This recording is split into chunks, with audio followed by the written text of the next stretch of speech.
দেশে সোমবার থেকে কার্যকর হচ্ছে নতুন জিএসটি কাঠামো। তার আগে রবিবার জাতির উদ্দেশ্যে ভাষণ দিলেন প্রধানমন্ত্রী নরেন্দ্র মোদী।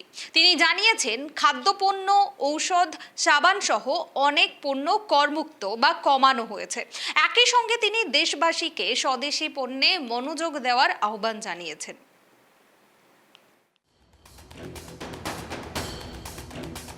সোমবার থেকে দেশে কার্যকর হচ্ছে পণ্য ও পরিষেবা কর তথা জিএসটির নতুন কাঠামো।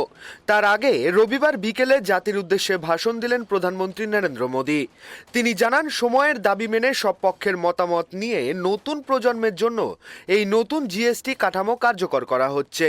প্রধানমন্ত্রী জানান, নতুন কাঠামোর মাধ্যমে খাদ্যপণ্য, ওষুধ, সাবান, জীবন বীমা, স্বাস্থ্য বীমা এবং অন্যান্য গুরুত্বপূর্ণ পণ্য ও পরিষেবা করমুক্ত বা হ্রাস করা হয়েছে। কিছু ক্ষেত্রে কর কমিয়ে 5% নামানো হয়েছে। এর ফলে দেশের সাধারণ মানুষ দৈনন্দিন জীবনে সাশ্রয় করতে পারবে, সঞ্চয় বৃদ্ধি পাবে এবং বাজারে বিভিন্ন পণ্য সহজলভ্য ও সস্তা হবে।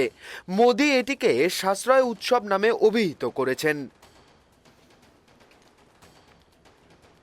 हमारे देश के गरीब, मध्यम वर्गीय लोग, न्यू मिडिल क्लास, युवा, किसान, महिलाएं, दुकानदार, व्यापारी, उद्यमी, सभी को ये बचत उत्सव का बहुत फायदा होगा। यानी त्योहारों के इस मौसम में सबका मुंह मीठा होगा। देश के हर परिवार की खुशियां बढ़ेगी। मैं देश के कोटि कोटि परिवारजनों को नेक्स्ट जनरेशन जीएसटी रिफॉर्म्स की और इस बचत उत्सव की बहुत बहुत बधाई देता हूं, शुभकामनाएं देता हूं। ये रिफॉर्म भारत की ग्रोथ स्टोरी को एक्सेलरेट करेंगे, कारोबार को और आसान बनाएंगे। প্রধানমন্ত্রী আরো বলেন, দেশের অর্থনীতির মূল ভিত্তি ছিল ক্ষুদ্র, মাঝারি ও কুটির শিল্প। এই শিল্পের গৌরবময় ইতিহাস পুনরুজ্জীবিত করার মাধ্যমে ভারতকে আবারও আত্মনির্ভর এবং শক্তিশালী অর্থনীতির দিকে ধাবিত করা সম্ভব। তিনি দেশবাসীকে আহ্বান জানান, প্রতিটি বাড়িকে স্বদেশি পণ্যের প্রতীক বানাতে হবে এবং প্রতিটি দোকানকে স্বদেশি পণ্য দিয়ে সাজাতে হবে। বিদেশি পণ্যের ওপর নির্ভরতা কমাতে আমাদের মেড ইন ইন্ডিয়া পণ্য বেছে নিতে হবে।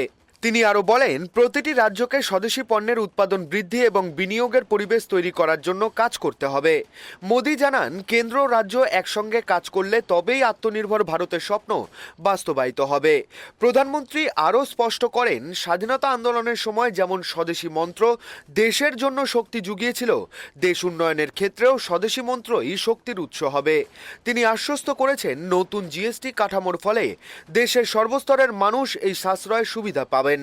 এর ফলে তারা নিজেদের পছন্দমতো পণ্য সাশ্রয়ে কিনতে পারবেন, যা দেশের অর্থনীতিতে প্রভাব ফেলবে এবং দেশকে আরো শক্তিশালী করবে। एमएसएमई थे, हमारे लघु और कुटीर उद्योग थे। भारत की मैन्युफैक्चरिंग, भारत में बने सामानों की क्वालिटी बेहतर होती थी। हमें उस गौरव को वापस पाना है। हमारे लघु उद्योग जो बनाए वो दुनिया में हर कसौटी पर बेस्ट हो, उत्तम से उत्तम हो। हम जो मैन्युफैक्चर करें वो दुनिया में आन बान शान के साथ बेस्ट के सारे पैरामीटर को पार करने वाला हो। हमारे प्रोडक्ट्स की क्वालिटी दुनिया में भारत की पहचान बढ़ाए, भारत का गौरव बढ़ाए। हमें इस लक्ष्य को लेकर काम करना है। साथियों, देश की स्वतंत्रता को जैसे स्वदेशी के मंत्र से ताकत मिली, वैसे ही देश की समृद्धि को भी स्वदेशी के मंत्र से ही शक्ति मिलेगी। आज जाने अनजाने हमारी रोजमर्रा की जिंदगी में बहुत सी विदेशी चीजें जुड़ गई है, हमें पता तक नहीं है। हमारे जेब में कंघी विदेशी है कि देसी, हमें पता ही नहीं है। हमें इनसे भी मुक्ति पानी होगी।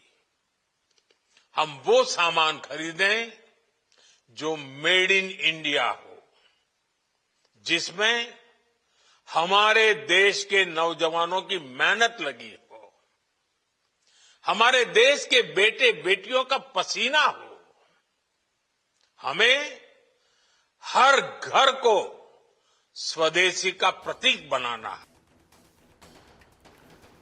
অর্থনীতিবিদদের মতে নতুন কর কাঠামোর মাধ্যমে মূলত নিম্ন ও মধ্যবিত্তের মানুষ অর্থনৈতিক সুবিধে পাবেন, কারণ অনেক প্রয়োজনীয় পণ্যের ওপর কর সম্পূর্ণভাবে মকুব করা হয়েছে।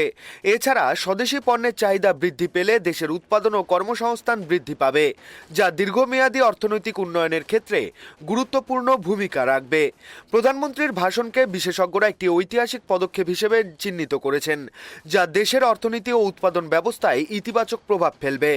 দেশের জনগণ আশা করছেন নতুন জিএসটি কাঠামো বাস্তবায়নের পর বাজারে পণ্যের দাম কমে আসবে এবং দেশের উৎপাদনশীলতা আরও বৃদ্ধি পাবে। Bureau report, tribe TV Bangla.